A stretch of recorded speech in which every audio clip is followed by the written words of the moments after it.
नमस्कार मित्रांनो, तर इथे आम्ही जांभळाच्या बागेची पाईपलाईन टाकतोय. तर जनरली आपण जांभळाच्या बागेची जी लाईन असते किंवा कोणत्याही बागेची जी पाईपलाईन जाते ती आपण जमिनीमधनं टाकतो. तर इथं आपण पाहू शकता की जमिनीमधनं जो आपण ठिबकचा पाईप हा यातनं बाहेर काढतो, तो जर आपण कंटिन्यू तसा लावला तर मातीच्या दबावाने हा भविष्यामध्ये वाकण्याची शक्यता असते.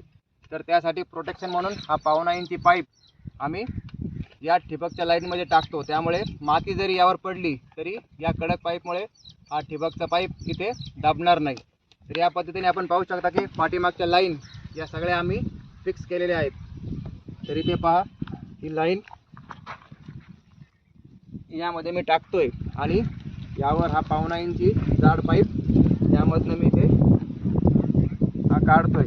त्यामुळे हा ठिबकचा पाईप या मातीच्या दबावाने जेव्हा आम्ही गाडू हा दबला जाणार नाही आणि त्याची लाईफ ही वाढेल.